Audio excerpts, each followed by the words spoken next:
כן, קרוספיט, טליה, את יודעת מה זה ניסית ללמד אותי קודם? מפחדת לדעת. או להסביר לי, אבל שתי עגלות כמונו באולפן הזה, לעומת שני הדברים האלה שנכנסו לאולפן. אני מרגישה לא נעים. אורן שניידר, שלום. מירי פרש, שלום גם לך. דני, אני מקווה שאתה מחזיק את הבטן כמו שאני עושה. כן, לא, כן, אנחנו צריכים לייצב את עצמנו ללא משענת. טוב, תסבירו לנו קצת על קרוספיט, מה זה בכלל? אוקיי.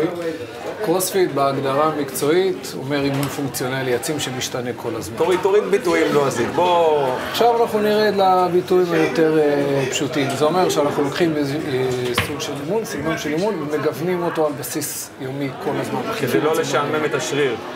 לא בדיוק לא לשלם, בשביל למנוע הסתגלות של מערכת השרירים. האימון שלנו בנוי בצורה כזו שאתה מקבל משימה. אתה צריך לעמוד במשימה. זה יכול להיות עבודה עם משקל גוף, זה יכול להיות לסחוב שקי חול, זה יכול להיות להפוך צמיגים, להכות בצמיג עם פטיש, להרים משקולות, לעשות עמידות ידיים, לעשות ספרינטים. זאת אומרת שזה יותר עבודה על כוח מאשר רובי? גם וגם. יש 10 מרכיבי כושר גופני שאנחנו נוגעים בכל אחד ואחד מהם. כוח הוא מרכיב אחד, סיבולת לב ריאה הוא מרכיב שני, יש גם זריזות, גמישות, קואורדינציה, כוח מתפרץ וכדומה. אוקיי, ואתה אומר שהשריר לא יסתגל כי מה? כי הרבה פעמים אתה נגיד בתוכנית בחדר כושר ועושה את אותו דבר 70 פעם רצוף ואתה לא מרוצה מהתוצאות?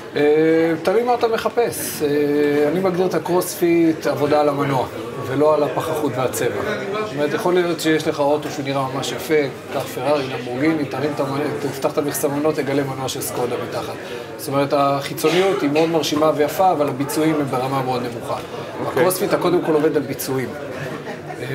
דואג שהגוף יהיה מסוגל לבצע משימות בצורה מאוד מאוד יעילה. המדדים שלנו בעיקר על נפח עבודה פר זמן, ככה אתה מודד את היעילות שלך. אוקיי, מירי, למי זה מתאים? כי זה נשמע לסחוב שקי חול קצת מפחיד. קודם כל, הקרוספיט מיועד לכולם. בין אם זה אישה וגבר, ולא משנה באיזה גילאים מדובר. כמובן, בדיקת רופא כדי למצוא את הקשירות שלו, זה הצעד הראשון לעשות. ומלבד זה, האימון בנוי בצורה כזאת שאומנם יש תוכנית אימונים וודו מסוים לכל אימון, אבל הוא מאוד מתייחס ספציפי לאותו מתאמן.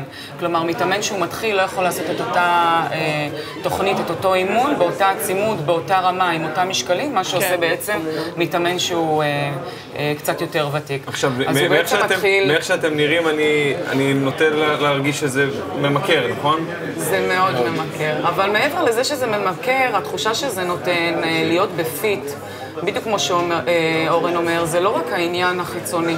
הרבה אנשים היום הולכים לחדרי כושר ולכל מיני שיעורים, בין אם זה יוגה, מיוגה ועד קשת הצבעים ואימון קיקבוקס. ומחפשים באמת את הצורה החיצונית, לראות יפים, לרדת במשקל. זה גם בסדר. להוריד בעצם את המשקל העודף אחרי חגים. זה מצוין, זה מקסים, אבל זה לא הכל. כי הקרוספיט בעצם נותן מענה ליכולת גופנית עם פעולות מסוימות שהן פעולות שאנחנו מבצעים בעצם ביום-יום. אנחנו לומדים בעצם להרים נכון. הרמה היחיד, אם אתה תקתח בן אדם ותתן לו להרים משהו מהרצפה, אתה תראה שהוא מרים את זה בצורה לא נכונה. הגב הוא כפוף, העבודה לא באה מהרגליים.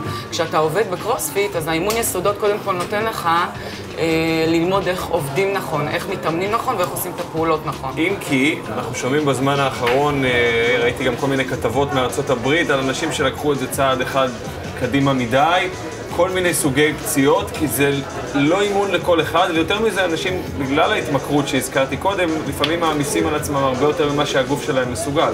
אז האימון הוא קודם כל לכל אחד. כשאתה מתאמן בבוקס, בוקס הכוונה בג'ים, כמו אצלנו לדוגמה, שיש שם מאמנים מקצועיים, שיודעים להתאים את התוכנית לימודים נכון, שנותנים לתת לך את העצימות ההתחלתית אחרי שאתה כבר עשית אימון יסודות. כי אתה לא יכול לבוא ולעשות תוכנית מסוימת בלי שאתה יודע את היסודות שלהם ובלי שאתה תלמד לעשות את הטכניקה המושלמת. אחרי שאתה עושה מספר אימונים כאלה ואתה בשל לעבור לאימון קצת יותר מתקדם, אתה יכול בהדרגה לעבוד עם משקולות. ובינינו, הרי פציעות יש בכל ספורט. זה נכון. גם אם אתה תלך פה במדרכה ואתה תמעט ואתה תיפול מהמדרכה, אתה גם כן יכול לקרוע רצועה יש לי חבר טוב של אבא שלי שהוא אורתופד, שתמיד אומר לי שאת כל הפרנסה שלו הוא חייב לחדרי הכושר.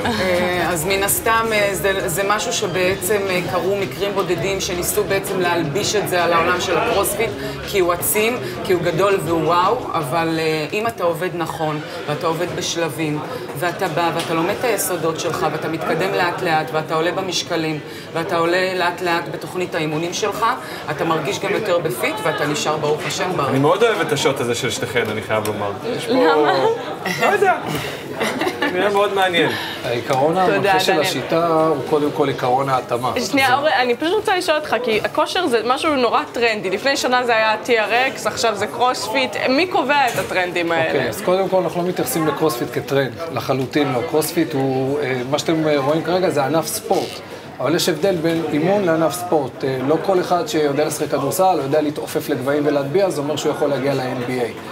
יש את הרמות הגבוהות ביותר, שהם אתלטים מקצועיים לכל דבר. חבר'ה שאתם רואים בגיימס, שהם מתחרים, שאלה זה החיים שלהם, מתאמנים 3-4 פעמים ביום, עם תזונה נכונה, הם לא צריכים לדאוג למשכורת, כי יש להם ספונסרים. אנחנו אימצנו את זה כשיטת אימון, יש הרבה יתרונות לשיטה. כמו שמירי ציינה, התפקוד היומיומי שלך משתפר עם כל הפעולות שאתה לומד לעשות. זה משהו אבל שאפשר לעשות בכל כמעט חדר כושר, או שצריך יותר שטח בשביל זה, ולא יודע מה, אם אתה מתאמן עצמאית, אתה יכול שקי חול יש לכל אחד בבית. למצוא את הפינה שלך בחדר כושר, אבל אימונים ברמה גבוהה הם במועדוני קרוספיט בלבד. קרוספיט זה יותר משאלת אימון, זה הקהילה. אנחנו קהילה מאוד מגובשת, אנשים מכירים אחד את השני, תורמים לקהילה גם, אנחנו מבצעים הרבה פעמים אימוני התרמה. יש לנו תחרויות שאנחנו מתחרים בשביל לראות מי האדם בעל כושר גופני יותר טוב. כמה חבר'ה היית מעריך היום בתוך הקרוספיט? אני מניח שקהילת הקרוספיט בארץ מונה כ-5,000 חברים, והיא רק הולכת וגדלה. אנחנו עומדים כרגע לאזור ה-20 מועדונים בכל הארץ. שאם ניקח שנתיים אחורה, כשאני פתחתי את המועדון, היינו 2 מועדונים בארץ סך הכל. וזה פשוט צמיחה מטורפת. משהו שאתה יכול להגיד לבן אדם שנגיד מתחיל עכשיו או חוכך בדעתו את האפשרות להיכנס לתוך הקרוספיט, מה הוא צריך לעשות ככה, איזו תוכנית פעולה ממש?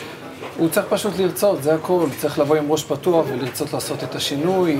יש צוות מדריכים מאוד מקצועי שמלווה את המתאמנים החדשים, ואנחנו בעיקר שמים דגש על טכניקה. מאחר שהתרגילים שאנחנו עובדים הם תרגילים יותר מורכבים, אנחנו לא משתמשים במכונות, אלא במשקלים חופשיים או בכל מיני אביזרים אחרים, לכן הדיוק בביצוע הוא מאוד מאוד חשוב. וזה הדגש הראשון שאנחנו שמים לפני הכל. יפה, טוב, אז למדנו על הקרוספיט, טליה ואני נגיע לשיעור ניסיון קרוב לוודאי, וזה ייגמר רע מאוד. אני בפילאטיס המכשירים שלי לא תצליח להזיז אותי. טוב.